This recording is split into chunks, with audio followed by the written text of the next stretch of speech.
Hello students.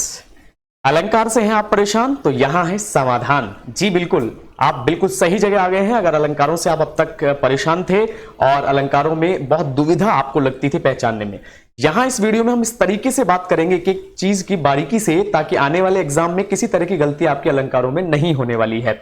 तो video को पूरा देखिएगा ताकि किसी प्रकार की गलती आपसे आने वाले एग्जाम्स में ना हो। तो बिना देरी किए अलंकारों को शुरू करते हैं। आइए, सबसे पहले हम बात करेंगे अलंकार है क्या और इसकी परिभाषा के बारे में। अगर एग्जाम में आपसे परिभाषा पूछी जाए तो किस तरीके से आपको बतानी है, और एक एक करके हम सारे अलंकार यहां कंप्लीट करने वाले हैं जो आपकी क्लास में पूछे जाएंगे। चलिए, सबसे पहले हम लेते हैं परिभाषा को। हमारी परिभाषा है, अलंकार का शाब्दिक अर्थ है आभूषण, यानी अलंकार का जो शुद्ध अर्थ होता है उसे हम कहते हैं आभूषण। जैसे लोग अपने शरीर पर आभूषण धारण करते हैं, तरह तरह के गहने आदि पहनते हैं, वैसे ही साहित्य में उसको और रोचक और रसवान बनाने के लिए जिन चीजों का या जिन तत्वों का प्रयोग किया जाता है उसे हम कहते हैं अलंकार। यानी इसको हम इस तरीके से भी एक्सप्लेन कर सकते हैं कि जैसे मनुष्य के शरीर की शोभा बढ़ाने के लिए हम आभूषण धारण करते हैं, वैसे ही काव्य की शोभा बढ़ाने वाले तत्व क्या कहलाते हैं? अलंकार। एग्जाम में यदि परिभाषा पूछी जाए तो डिट्टो जो बोर्ड पर आपको दिखाई दे रही है, जो स्क्रीन पर आप अभी देख रहे हैं, ये परिभाषा आप लिख सकते हैं और पूरे नंबर पा सकते हैं। इसके बाद हम बात करते हैं आपके एग्जाम में कौन कौन से अलंकार हैं और उनको एक एक करके पढ़ते हैं, बाकायदा उदाहरण के साथ। एक एक छोटी छोटी चीज और बड़ी से बड़ी चीज को लेकर बात करेंगे, तो निश्चिंत होकर वीडियो देखते रहिए और कंप्लीट इसको करके जाइए।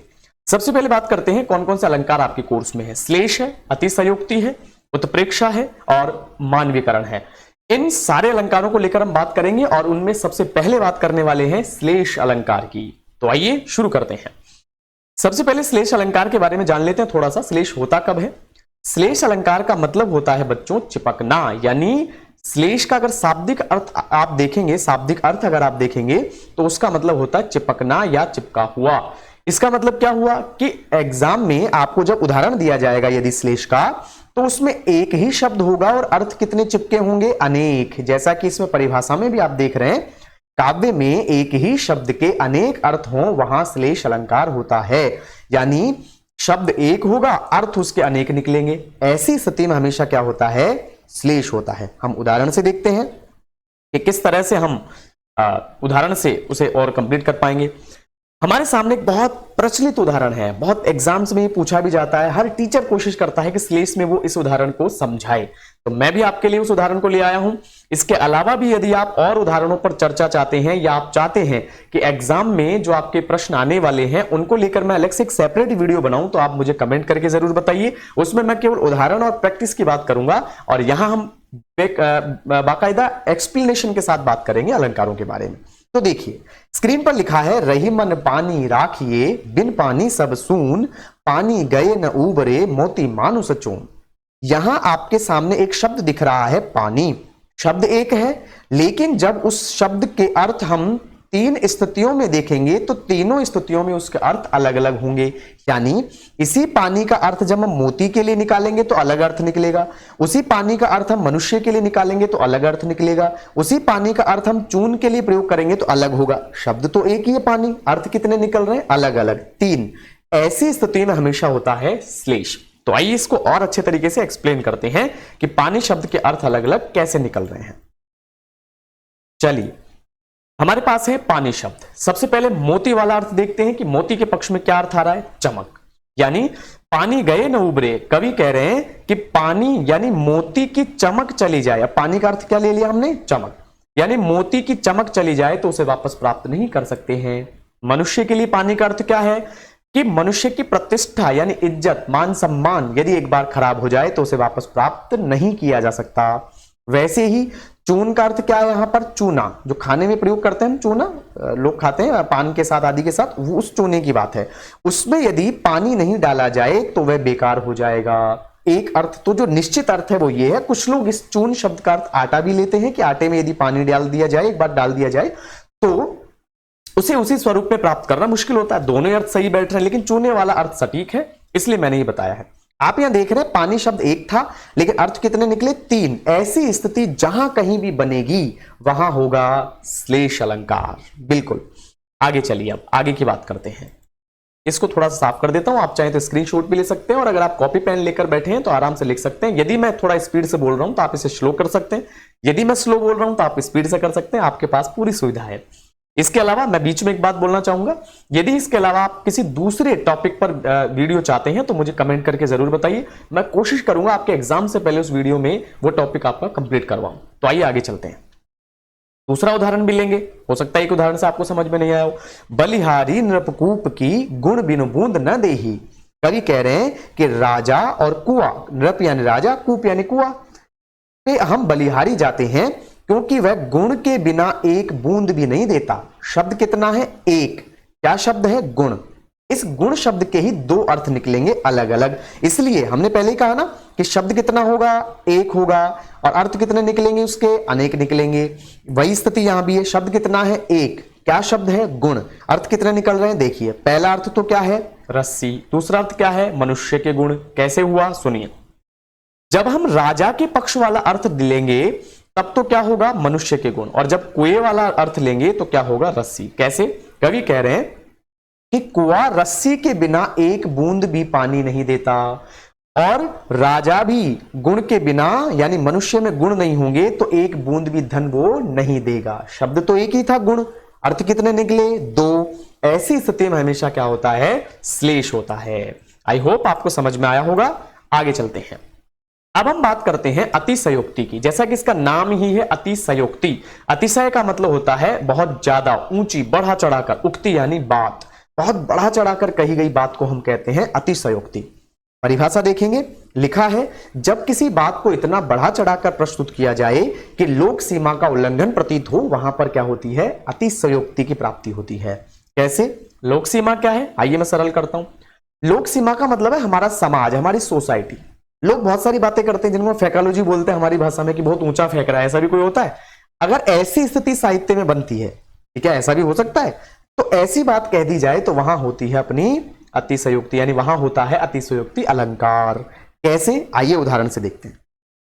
जैसे लिखा है, हनुमान की पूंछ में लगन न पाई आग, लंका सिगरी जली गई, गए निशाचर भाग। कह रहे हैं कवि कि हनुमान जी की पूंछ में आग नहीं लग पाई, यानी आग तो लगी नहीं, उससे पहले ही सारी लंका जल गई और राक्षस भी भाग गए। क्या ऐसा हो सकता है कि आग तो लगी नहीं, उससे पहले राक्षस भी भाग गए और लंका भी जल गई? ये भी कोई बात हुई? तो बात को बहुत बढ़ा चढ़ाकर कह दिया गया, इसलिए अतिशयोक्ति है। और दूसरा उदाहरण देखिए, देख लो साकेत नगरी है यही, स्वर्ग में मिलने जा रही, स्वर्ग से मिलने गगन में जा रही। ये जो साकेत नगरी है, अयोध्या है, वो स्वर्ग से मिलने के लिए आकाश में जा रही है। अब बताइए, कोई शहर के आकाश में उड़ता हुआ जा सकता है क्या? नहीं जा सकता। ये तो बहुत इंपॉसिबल बात हो गई। तो ऐसी बात जब साहित्य में बता दी जाती है जो होना पॉसिबल ना हो, वैसी स्थिति में हमेशा अतिशयोक्ति अलंकार होता है। देखिए, इसके बाद अगले अलंकार की बात करते हैं। अपना अगला अलंकार है उत्प्रेक्षा। उत्प्रेक्षा का सीधा सा मतलब होता है मानना, इमेजिन करना, यानी जहां जो बात न हो सके उसको सिर्फ मन में मान लेना। देखिए कैसे, हमारे पास इसकी परिभाषा है, जब किसी एक वस्तु में दूसरी वस्तु की संभावना हो, यानी एक वस्तु सामने है लेकिन उस वस्तु में दूसरी वस्तु माना जा रहा है, यानी उस वस्तु को कोई दूसरी वस्तु मान लिया है, माना है, केवल माना शब्द प्रयोग होता है इसमें। अभी आपको ट्रिक भी बताऊंगा इसकी। तो वहां क्या होगा? हमेशा उत्प्रेक्षा। अगर परिभाषा एग्जाम में पूछी जाए तो आप ये बता सकते हैं। शॉर्ट क्वेश्चंस में पूछा जाए तो आप सीधा उत्प्रेक्षा को टिक करेंगे। ट्रिक क्या है? जहां कहीं भी काव्य में मनु, मानो, मानहु, जनु, जानहु, इन शब्दों का प्रयोग यदि दिख जाए, आंख बंद करके आपको उत्प्रेक्षा को टिक करना है, उत्प्रेक्षा लिख देना है। कैसे? आइए उदाहरण से देखते हैं। थोड़ा सा इसको क्लियर कर दूं, आप चाहे तो स्क्रीनशॉट ले सकते हैं। चलिए, हमारे पास है हरिमुख मानो मधुर मयंक। कवि कह रहे हैं कि श्री कृष्ण का चेहरा मानो मधुर मयंक है। मयंक का मतलब होता है चंद्रमा। श्री कृष्ण का चेहरा ऐसा है जैसे मानो कोई चंद्रमा हो। अब मानो शब्द प्रयोग हो गया और एक जो मुख है उसको हमने संभावना जता दी कि वो चंद्रमा है, और बीच में हमने जोड़ दिया मानो। तीनों स्थितियां क्लियर हो गई, सीधा सा अपना उत्प्रेक्षा हो गया। और उदाहरण देखते हैं। अति कटु बचन कहती कह कही, मानहु लौन जरे पर देही। ये लोन आपका बैंक वाला लोन नहीं है। इस लोन का मतलब है एक्चुअली, ये लोन जो है वो आंचलिक भाषाएं जो होती है, बोलियां अपनी, उनमें चलता है। लोन का मतलब लूण, अगर आप जानते हो, और उसको हम कहते हैं अपनी हिंदी में नमक। क्या है इसमें? अति कटु वचन कहती कैकई, कि कैकई जो है वो बहुत कड़वे वचन कह रही है, और वो वचन ऐसे लग रहे हैं मानहु, मानो लौन जरे पर दे, जले हुए पर नमक छिड़क रही हो मानो, इतने कड़वे वचन बोल रही है कैकई। क्या आया? मानहु। हमने मान लिया है केवल कि उसके वचन ऐसे हैं जैसे मानो नमक छिड़का जा रहा हो। तो जहां माना जाए, संभावना हो, वहां पर हमेशा क्या होता है? उत्प्रेक्ष अलंकार होता है। चलिए आगे बढ़ते हैं। अपना अगला अलंकार अब आ रहा है मानवीकरण, और मानवीकरण के बाद में आपकी समस्या दूर, अलंकार आपके कंप्लीट हो जाएंगे और उसके बाद आप प्रैक्टिस करिए। अगर आप मुझसे चाहते हैं कि अगली वीडियो में मैं प्रैक्टिस करवाऊं तो आप मुझे कमेंट करके जरूर बताइए, ताकि मैं बहुत सारे क्वेश्चन लेकर आपको यहीं पर मेरे चैनल पर आपको जरूर प्रैक्टिस करवाऊंगा। अगर आपने चैनल को सब्सक्राइब नहीं किया तो सब्सक्राइब जरूर कर लीजिए, ताकि जब मैं वीडियो अपलोड करूं तो आपके पास नोटिफिकेशन आ जाए। आइए बात करते हैं मानवीकरण की। मानवीकरण को अंग्रेजी में पर्सोनिफिकेशन कहते हैं। मानवीकरण, मानवी का मतलब क्या है? मानवी शब्द बना है मानव से। मानव का मतलब क्या है? मनुष्य, यानी मनुष्य जो कि एक सजीव होता है, सजीव प्राणी होता है, वो जैसे काम करता है वैसे ही काम किसी निर्जीव वस्तु से करवा दिए जाएं। मनुष्य खाना खाता है, चलता है, सुनता है, अगर ऐसी ही बातें हम निर्जीव के लिए वर्णित कर दें कि जैसे मान लो पत्थर सुन रहा है, धरती जो है सो रही है, ऐसी बात कर दी जाए, जबकि हो नहीं सकता ये, क्योंकि ये सारे काम तो सजीव करते हैं, वहां हमेशा मानवीकरण होता है। आइए इसकी परिभाषा और उदाहरण की बात करते हैं। क्या परिभाषा है?